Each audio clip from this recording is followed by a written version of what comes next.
ফিল্লাহ, আম্মা বা'দ।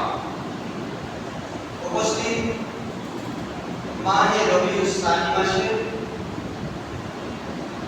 প্রথম জুমা আগত আমার সম্মানিত মুসলিয়ানে کرام, মুরব্বিয়ানে আযম, সামিঈনে গ্রামী, দূর দূরান্ত থেকে আগত মেহমানানে গ্রামী, যুবক ভাইয়েরা, পথিকাছাড়া, মসজিদের প্রথম কামরা, দ্বিতীয় কামরা, প্রথম তলা, দ্বিতীয় তলা এবং মাইকের আওয়াজ যতটুকু বাইরে শোনা যাচ্ছে মাইকের বদৌলতে পর্দানশীল মা ও বোনেরা যারা আছেন সকলকে জানাই আসসালামু আলাইকুম ওয়া রাহমাতুল্লাহি ওয়া বারাকাতুহু।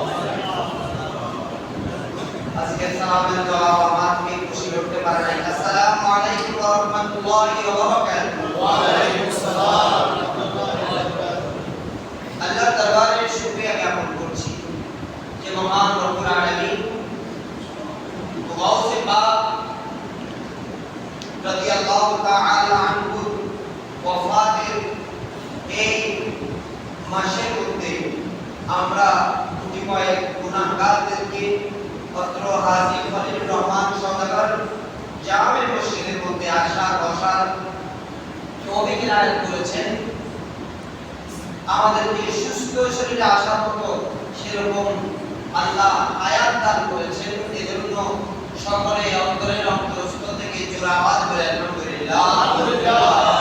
এবং সাথে সাথে রাসূল পাক সাহেবে দাওলাত আকা মাওলা তাজদারে মদিনা সুরুরে সিনা কলবে মদিনা হায়াতুন নবী নূরুন নবী কামলি ওয়ালা নবী শাফাআতের কান্ডারি নবী दोनों जहानेर सरदार नबी जान देने वाला नबी मान देने वाला नबी इज्जत देने वाला नबी शफाअत करने वाला नबी हुजूर नूर सय्यद आलम सल्लल्लाहु अलैहि वसल्लम दरबारे असंख्य অগণিত দরুদ সালামের হাজির পেশ করছি। বলি মারহাবা। সম্মানিত উপস্থিতি, আল্লাহ রাব্বুল আলামিন আমাকে সূরাতুত তাওবা, কোন সূরা? তাওবা, সূরাতুত তাওবা এর 119 নম্বর আয়াত তেলাওয়াত করার জন্য আল্লাহ আমাকে তৌফিক দান করেছেন।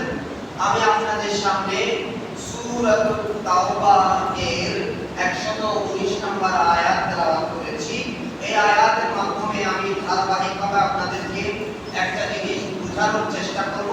আমি যেন সুন্দরভাবে আপনাদেরকে বোঝাতে পারি এবং আপনারা যারা লিখছেন তারা যেন ধৈর্য ধরে আমার এই বয়ান শুনতে পারেন। আল্লাহ আমাদের সবাইকে সেই তৌফিক দান করুন, বলি আমিন। আমিন। সম্মানিত উপস্থিতি, আল্লাহ রাব্বুল আলামিন পবিত্র কালামুল্লাহ শরীফের মধ্যে ইরশাদ ফরমাচ্ছেন, ইয়া আইয়ুহাল্লাযীনা আমানু ইত্তাকুল্লাহ ওয়া কুনু মা'আস সাদিকিন। জোরে বলুন সুবহানাল্লাহ। আল্লাহ রাব্বুল আলামিন বলছেন কাদেরকে বলেন? ঈমানদারদেরকে। সুবহানাল্লাহ। আমরা কিন্তু গুনাহগার, হিসাব করলে আমরা কত গুনাহ করি সারা দিন, সেটা যদি আমরা হিসাব করি বেশি দিয়ে তাহলে আমাদের গুনাহ কি শেষ হবে? না, বলেন না। তারপরে দেখেন আল্লাহ আমাদের প্রতি কত দয়াবান। বলছি ইয়া আইয়ুহাল্লাযীনা আমানু, উচ্চ আওয়াজে বলেন সুবহানাল্লাহ। আমাদের এটা সবচেয়ে বড় নিয়ামত।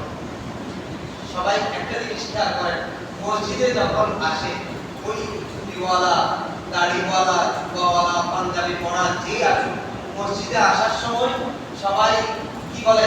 ওদের নামাজি যাচ্ছে। কে যাচ্ছে? নামাজি। কিন্তু অনেকে সেখানে নামাজের সুরত ধরে জুতা চুরি করতে আসে, যেরকম অনেক নাই? বলেন না, আছে না? কিন্তু আল্লাহ কি দয়াবান, আল্লাহ বান্দার উপরে এত রকম এত করুণা করেন, তাই আল্লাহ এমন ক্ষমতা আছে। আল্লাহ আলা কুল্লি শাইইন কাদির। এই ব্যক্তি জুতা চুরি করতে ওয়ালা কপালে লিখে দিয়ে তাকে হাঁটাতে পারতেন না?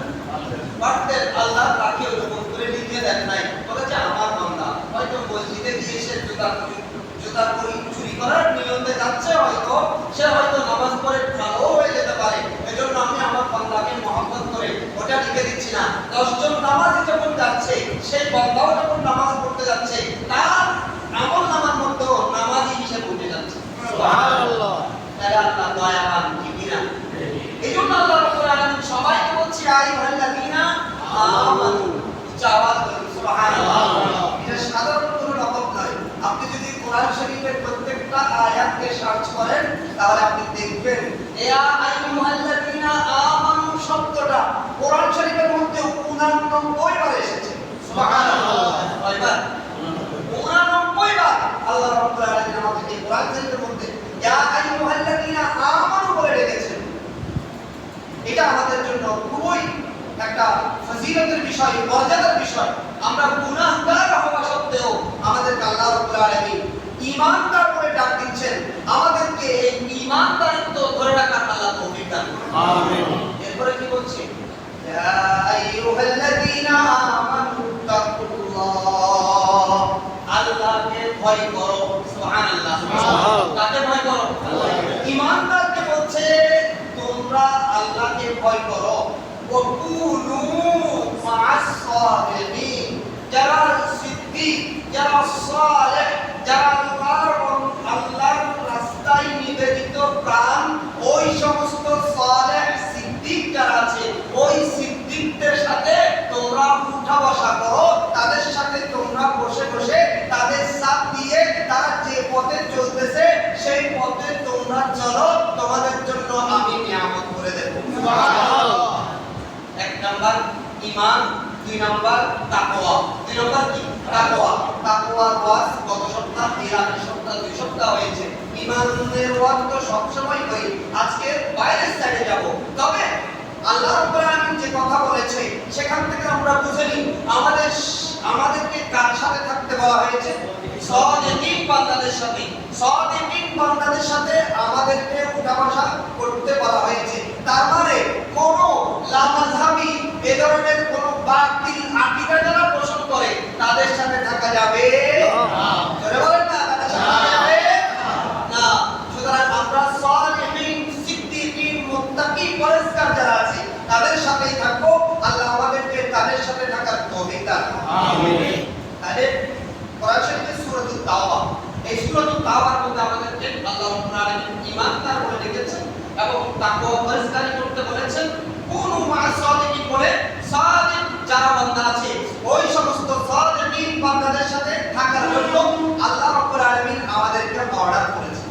এখন আসেন সূরাতুল ইউসুফ, সূরা ইউসুফের 5 নম্বর আয়াত। সেখানে আল্লাহ বলছেন ইন্নাশ শাইতানা লিল ইনসানি আদুউম মুবিন, নিশ্চয়ই আশ-শাইতান, শয়তান হচ্ছে যে আদুউন, শত্রু, মুবিন, একেবারে প্রকাশ্য। শয়তান হচ্ছে তোমাদের প্রকাশ্য শত্রু। জোরে বলেন নাউযুবিল্লাহ। আমাদের প্রকাশ্য শত্রু। তো আমরা যদি ঈমানদার থাকি শয়তানের ভালো লাগে না। আমরা যদি মুত্তাকি, পরেজগার থাকি শয়তানের ভালো লাগে না। আমরা যদি সিদ্দিকদের সাথে থাকি, আমরা যদি সালিহিনদের সাথে থাকি, আমরা যদি আউলিয়ায়ে কেরামের সাথে থাকি, আমরা যদি আমাদের মুনিব যারা পীর সাহেবরা আছে, যারা মুত্তাকি, পরেজগার, এদের সাথে থাকি, শয়তানের ভালো লাগে না।